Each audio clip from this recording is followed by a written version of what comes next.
What's up, everyone?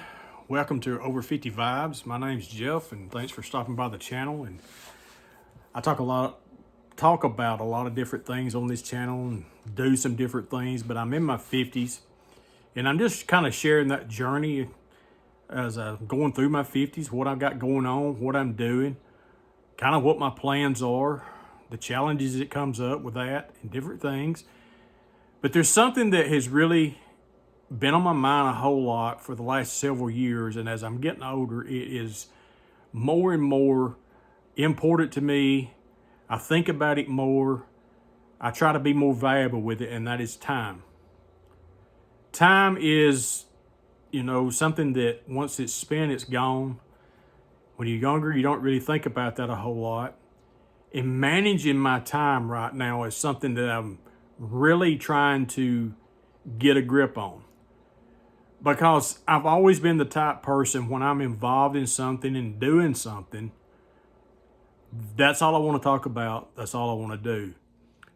As many of y'all know, I've been selling on eBay, and I'm having some pretty good success in that.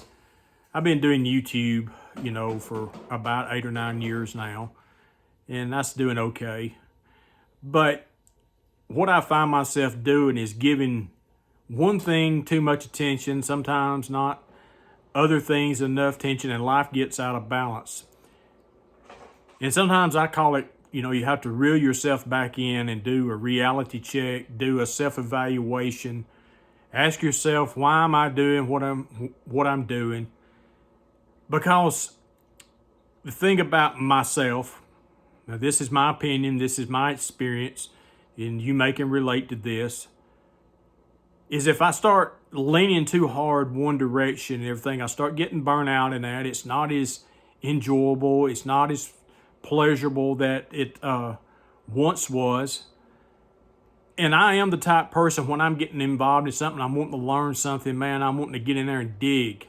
I'm wanting to get in there and dig and learn everything I can about it. Because when you know more about things, you're doing things, it just makes things easier. At least it does for me. I'm going to take a sip of coffee here for a minute. So it just makes those things a little bit easier. So the thing is that we all have 24 hours in a day. And having those 24 hours in a day, you want to have a plan, possibly. Now, I am kind of sometimes, I am pretty much a fly by the seat of your pants type person on a lot of things. I don't have to have a rigid schedule, rigid thing to do. But sometimes, it's very easy for me in that 24 hours to get something on my mind so hard that I feel like that there's got to be a project that's got to be complete, that's got to be done, that I want it behind me. And I do like to get the hard things done and get things behind me first. If I've got a project to do at work, I'm going to say 90 to 95% of the time, I want to get that behind me first. I want to get it over with. Then I want to coast and I want to cruise, because I like comfort, I like convenience, and that's just the way I'm geared. But I have found myself many times that I have pushed myself so hard in a 24-hour period or a certain amount of period trying to get something done that it wears me out, it tires me out, and I just can't seem to find the enjoyment in some things because I have pushed so hard in a project. Yeah, the project's behind me, but I have the leftovers of what it's done to me mentally, physically, emotionally, and all those kind of things. I just don't like that kind of feeling. But there's something that's really been going across my path a lot here lately, and this is not a Bible lesson by no means, but I've been reading the book of Proverbs, in Ecclesiastes, and there's some good stuff in there about practicality and life and different things. But when you think about life, when it's said and gone, and you're dead and gone, and people are rambling through your stuff that you've worked hard for, that they didn't do anything for to receive, you think about things like that, life seems kind of worthless and meaningless. You can ride past an old junkyard and it's full of old cars, and you see old refrigerators out there and all these kind of things, and you see all those things out there that people are probably still paying for, that's still on a credit card or whatever it may be, that they may even wrecked a car that the insurance didn't cover it all and they had to pay that off, or whatever it may have been, that the case that they still are paying for those kind of things that's in that junkyard. When you think about things like that, it just makes me think about the time that I have here. And I've really had to think about, my balance here in my life, because I still have, 2 kids that are home, one that's in college that comes home occasionally. I have a wife, a job, and I'm involved in my church. My parents are still living, and all of these different things, and trying to find that balance and give each thing what it should.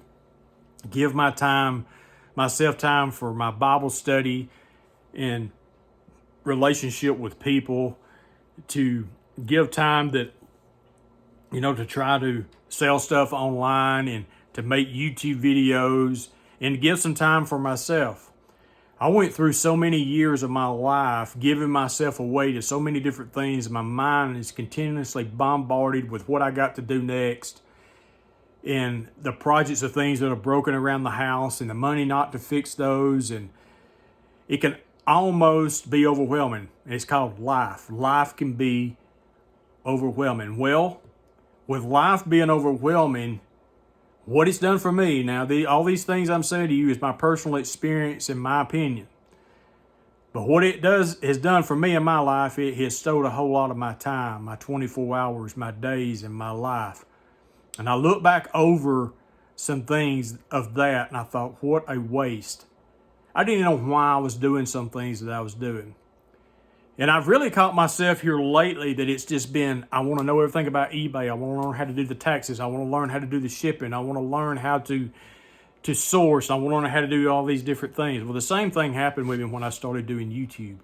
And I still don't know how to make money and all of that. But what I have found out doing is that it absolutely consumes me so much. I'm laying in bed at night, can't go to sleep because I'm thinking about it. It's not a problem. It's just something I've created for myself. I remember when my oldest daughter was little, and I may have shared this in another video, but when I was selling on eBay about 20 years ago, I had run across a wholesaler that was selling discontinued bait casting fishing reels. And I run across a deal. I'm not kidding you. I would load up my eBay store with those, and I'd get up the next morning, and I would be sold out of those things. And I mean, I had them packed up, ready to ship. I knew how much they weighed, and I would drop them in my mailbox or whatever, and they would go out. And I remember my oldest daughter walked in there when I was on that computer one night and looked at me after I got up from there, and I got the shipping tape and the paper, and she said, "Daddy, are you shipping again?" I'm going to tell you, that was a gut-wrenching thing for me. That's the reason it's been 20 years since I've sold online, and I'm having to learn all that all over again. But I realized that, hey, that little girl right there, I've only got her for so long. I've only got so many years to pack her suitcase. I've only got so much time. I've only got so many 24-hour periods with her. I remember her wanting me to sit in her room and play games with her and things, and the times that I didn't. And now I see her very short periods of time. We had lunch with her today, and we met her halfway between here and her college, and we had lunch. We got to spend about an hour and a half together at the lunch table, kind of catching up and stuff a little bit. And I value those times. But the older you get, the less time that you have, the less time you have to make an impact. And I'm just going to go ahead and say this, if you've made it this far in this video, leaving your mark on this earth, people's not going to remember you very long. They're not going to remember things about you 100 years from now. Unless you write a book and it's out there somewhere or something like that, your name is not going to be remembered. I don't know my ancestors' generation past my ancestors past maybe like 4 generations, know their names, know much about them. I did run Ancestry.com a few years ago and found someone's name, but I don't know anything about them. I've talked to my parents. They could give me little bits and pieces. It'll be the same for me when I'm gone one of these days. You know, they may find some of these journals and things I wrote, but may not mean anything to them unless they're just a history buff and a family person that wants to just know more about their family. So, you may say, well, saying all that, what's the purpose? What's the reasoning? Why even try in life? Because you're here for a purpose. You're here for a reason. You are here to impact the generation that you are, to impact the next generation, to teach them. If you're a Christian person, you are to reach other people and show love and kindness and lead them to Christ. And I hope that you know that if you're in your 50s or whatever stage that your life that you're in, that you realize the value of time and what you have. And I'm going to close this video with this right here, that life is not all about us. So go out there today and touch someone's life. Be an inspiration to someone. Say a kind word to someone. Reach out there and help someone. Take time for other people, but also take time for yourself. Don't get too involved to the right, too far involved to the left of the different things that's in your life. Keep a balance. Keep a balance in your life as best you can. You find yourself getting out of balance, well, for me, I have to reel myself back in. Y'all have a great, wonderful day, and see y'all next time.